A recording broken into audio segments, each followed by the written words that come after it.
नमस्कार, मैं रघुनाथ प्रसाद आज चर्चा कर रहा हूँ एक ममतामयी महान माता की। कल मैंने दैनिक हिंदुस्तान में एक समाचार पढ़ा तो मुझे लगा कि इसको मैं अपने सब्सक्राइबर्स और व्यूवर्स के समक्ष अवश्य पेश करूं एक उदाहरण के तौर पर। कंकरबाग पटना के हाउसिंग कॉलोनी में रहने वाली प्रतिभा द्विवेदी के पति की मृत्यु वर्ष 1987 में हुई। उनका नाम चंद्रधर द्विवेदी था। उस वक्त माँ गर्भवती थी प्रतिभा द्विवेदी जी।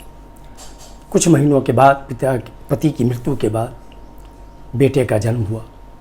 लालन पालन उन्होंने अकेले बड़ी हिम्मत के साथ किया और उसका नाम गौरव आदित्य रखा। पटना के एक प्रतिष्ठित विद्यालय से पढ़ाई पूरी करने के बाद पटना के साइंस कॉलेज से उन्होंने इंटरमीडिएट किया और कोची यूनिवर्सिटी से उन्होंने इंजीनियरिंग की पढ़ाई की इलेक्ट्रॉनिक्स और कम्युनिकेशन में। उन्हें एक अच्छी नौकरी भी मिल गई। जैसा कि हर माँ की लालसा होती है कि बेटा जब पढ़ाई पूरी कर नौकरी में आ जाता है तो उसकी शादी की जाए। उन्होंने बड़े अरमान से 1 मार्च 2017 को बेटा की उन्होंने शादी की। लेकिन माँ पर दुखों का पहाड़ ठीक 2 महीने 11 दिन के बाद टूटा। 12 मई 2017 को इकलौते पुत्र गौरव आदित्य की मृत्यु हो गई। हम आप कल्पना कर सकते हैं कि उस माँ पर क्या बीती होगी जिनके पति वर्ष 1987 में गुजर गए। उन्होंने बेटे का मुंह भी नहीं देखा था चूँकि गर्भ में था बच्चा।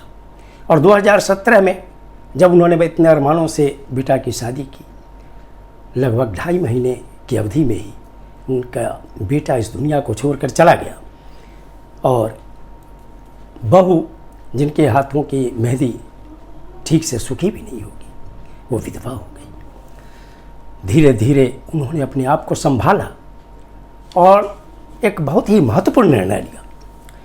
उन्होंने पटना जिले के पुनपुन के एक गांव में जो उनकी ज़मीन है वो पुनपुन अंचल में वो ज़मीन है मौजा कंसारी के ग्राम बेलदारी में 100 डिसमिल ज़मीन उन्होंने बेटे के नाम पर हाई स्कूल खोलने के लिए बिहार सरकार को दान दी है रजिस्ट्री के द्वारा।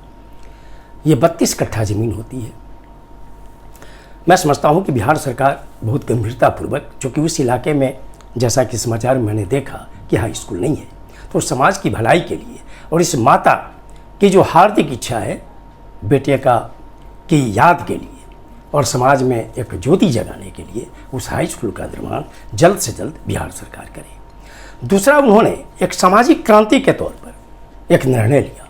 जो बहू युवावस्था में है उस बहू को इन्होंने बेटी के रूप में माना और उन्होंने देखा कि सिर्फ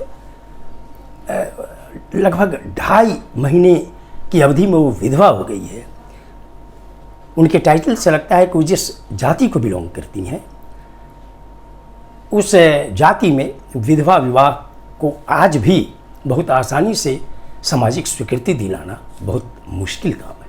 लेकिन उन्होंने क्रांतिकारी कदम उठाया और अपने बहू को बेटी के रूप में मानकर उसकी शादी पटना सिटी में की और उन्हें बेटी के रूप में विदा किया। आज भी वो बेटी दामाद आते जाते हैं।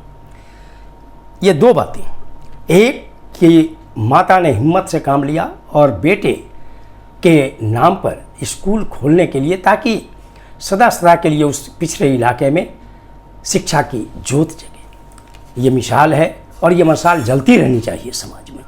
और दूसरा जो सामाजिक क्रांतिकारी कदम उठाया उन्होंने, विधवा बहू की शादी करके और बेटी के रूप में विदा किया। हम सभी लोग अपेक्षा करेंगे कि निश्चित तौर पर वह बहू जो बेटी है उनकी और दामाद माता के अंतिम सांस तक उनका साथ देंगे और उन्होंने जो कदम उठाया है उनकी अपेक्षाओं पर वो खरा उतरेंगे। और मैं समझता हूँ कि इस माता का जो निर्णय है, दोनों साहसिक कदम और अच्छा कदम, ये अपने समाज के लिए एक मिसाल होगी। आगे इससे बहुत लोगों को प्रेरणा मिलेगी।